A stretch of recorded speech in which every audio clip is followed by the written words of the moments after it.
शायद किसी को अंदाज़ा नहीं था कि बहुत जल्द मक्का का मुहासरा होगा, मंजनीकों का इस्तेमाल होगा और खाना काबा को भी नुकसान पहुंचेगा। इस्लामी तारीख एक और दर्दनाक बाब की तरफ बढ़ रही थी। हज़रत अब्दुल्ला बिन ज़ुबैर रज़ी अल्लाह अन्हु इस्लाम की अजीम शख्सियात में से एक थे। आप रज़ी अल्लाह अन्हु के वालिद हज़रत ज़ुबैर बिन अवाम रज़ी अल्लाह अन्हु थे, जो अशरा मुबशरा में शामिल और रसूलुल्लाह सल्लल्लाहु अलैहि वसल्लम के निहायत करीबी सहाबी थे। आप रज़ी अल्लाह अन्हु की वालिदा हज़रत अस्मा बिन्त अबी बकर रज़ी अल्लाह अन्हु थीं, जो हज़रत अबू बकर सिद्दीक़ रज़ी अल्लाह अन्हु की बेटी और हज़रत आयशा रज़ी अल्लाह अन्हा की बहन थीं। इस तरह हज़रत अब्दुल्ला बिन ज़ुबैर रज़ी अल्लाह अन्हु को सहाबाए कराम के एक निहायत मुअज़्ज़ज़ ख़ानदान में परवरिश पाने का शरफ़ हासिल हुआ।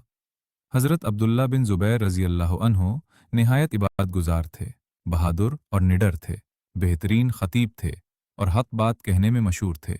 बहुत से लोग उनकी दीनदारी और तक़वा की वजह से उनका एहतराम करते थे। जब हज़रत मुआविया रज़ी अल्लाह अन्हु के बाद यज़ीद की खिलाफत का ऐलान हुआ तो चंद बड़ी शख्सियात ने फ़ौरन बैत नहीं की। इनमें हज़रत इमाम हुसैन रज़ी अल्लाह अन्हु और हज़रत अब्दुल्ला बिन ज़ुबैर रज़ी अल्लाह अन्हु ख़ास तौर पर नुमायाँ थे। हज़रत अब्दुल्ला बिन ज़ुबैर रज़ी अल्लाह अन्हु ने मक्का को अपना मरकज़ बनाया और वहीं क़याम किया। जब इमाम हुसैन रज़ी अल्लाह अन्हु मक्का में थे तो हज़रत अब्दुल्ला बिन ज़ुबैर रज़ी अल्लाह अन्हु भी मक्का में मौजूद थे। बाद में इमाम हुसैन रज़ी अल्लाह अन्हु इराक़ की तरफ रवाना हो गए और फिर सानह करबला पेश आया। करबला के बाद हज़रत अब्दुल्ला बिन ज़ुबैर रज़ी अल्लाह अन्हु की अहमियत मज़ीद बढ़ गई, क्योंकि अब यज़ीद की मुखालिफत करने वाली बड़ी शख्सियतों में वो सबसे नुमायाँ थे। करबला और फिर वाक़या हुर्रा के बाद बहुत से लोगों की हमदर्दियाँ हज़रत अब्दुल्ला बिन ज़ुबैर रज़ी अल्लाह अन्हु के साथ हो गईं। मुख्तलिफ़ इलाक़ों से लोग मक्का आने लगे। बहुत से लोग उन्हें खिलाफत का ज़्यादा हक़दार समझने लगे। इस वक्त मक्का मुकर्रमा में हालात निहायत हसास थे।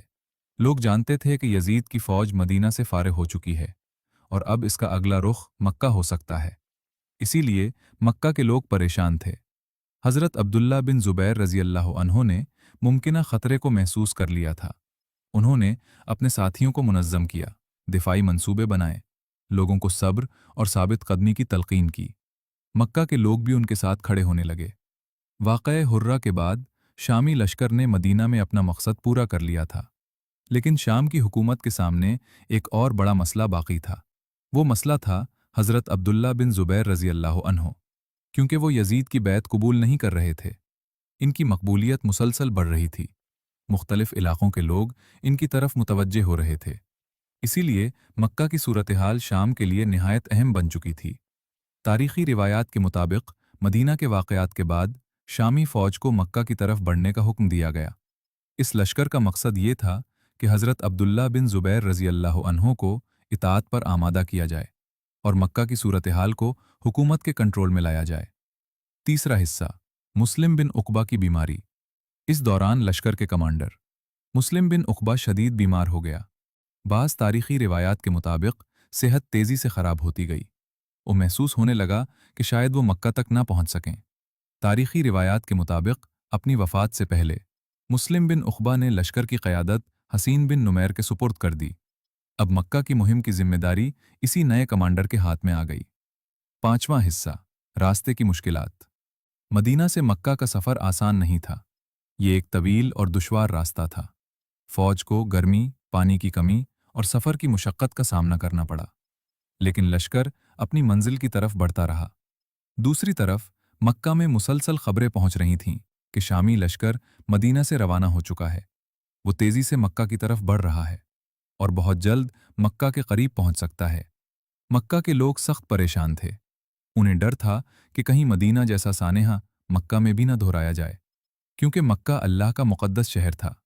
यहाँ खाने काबा मौजूद था और यहाँ जंग का तसव्वुर ही लोगों के लिए। चंद दिन के सफ़र के बाद शामी लश्कर मक्का के अतराफ़ में पहुँच गया। हज़रत अब्दुल्ला बिन ज़ुबैर रज़ी अल्लाह अन्हु ने अपने साथियों को जमा किया।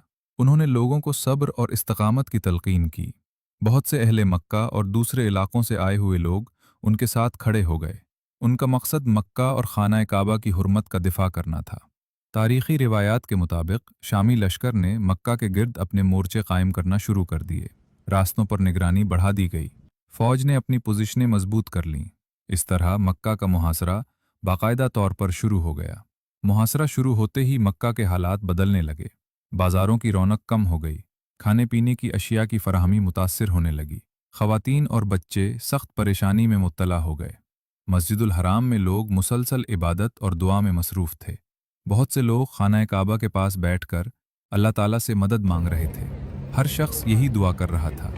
तारीख़ी रिवायात के मुताबिक मुहासरे के दौरान दोनों फरीक़ों के दरमियान छोटी छोटी झड़पें भी हुईं। कभी तीर अंदाजी होती, कभी कुछ लोग एक दूसरे के करीब आने की कोशिश करते।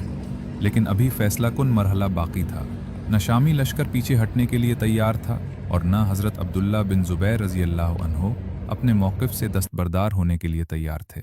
यूं मक्का का मुहासरा तवील होता चला गया। तारीख़ी रिवायात के मुताबिक मक्का के मुहासरे के दौरान शामी लश्कर ने मंजनीक़ों का इस्तेमाल किया। पत्थर मक्का की जानिब फेंके जाने लगे। इससे शहर में खौफ व हरास फैल गया। लोग हैरान थे कि मस्जिदुल हराम के करीब इस किस्म की जंग हो रही है। मुर्रिखीन के मुताबिक मुहासरे के दार खाना काबा को भी नुकसान पहुंचा। बाज़ रिवायात के मुताबिक काबा के गिलाफ को नुकसान पहुंचा। इमारत के बाज़ हिस्से मुतासिर हुए और आग लगने के नतीजे में काबा के कुछ हिस्से जल गए। तफसीलात में मुर्रिखीन के दरमियान इख्तलाफ पाया जाता है, लेकिन इस बात पर उमूमी इत्तफ़ाक़ है कि इस मुहासरे के दौरान खाना काबा को नुकसान पहुंचा था। जब लोगों ने सुना कि खाना काबा जंग से मुतासिर हुआ है, तो पूरे आलम इस्लाम में गम और हैरत की लहर दौड़ गई, क्योंकि खाना काबा मुसलमानों का क़िबला है, ज़मीन पर अल्लाह का मुक़द्दस घर है और तमाम मुसलमानों के दिल इससे वाबस्ता हैं। अहले मक्का के लिए ये मंज़र इंतहाई तकलीफ़ दे था। लोग रोते थे, दुआएं करते थे और अल्लाह ताला से मदद तलब करते थे।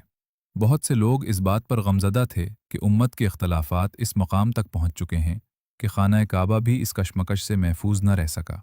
हज़रत अब्दुल्ला बिन ज़ुबैर रज़ी अल्लाह अन्हो अपने मौक़िफ़ पर कायम रहे। उन्होंने अपने साथियों को सब्र और साबित कदमी की तलक़ीन की। उनके साथ मौजूद लोग भी सख्त हालात के बावजूद डटे रहे। मंजनीक़ों के इस्तेमाल के बावजूद मुहासरा फ़ौरन ख़त्म न हुआ। जंगी हालात बरकरार रहे। इसी दौरान शाम से एक निहायत अहम खबर आई। ये खबर ऐसी थी जिसने पूरे मुहासरे की सूरत हाल बदल कर रख दी। वो खबर थी यजीद बिन मुआविया की वफ़ात। इस खबर ने शामी लश्कर और मक्का दोनों के हालात यकसर तब्दील कर दिए।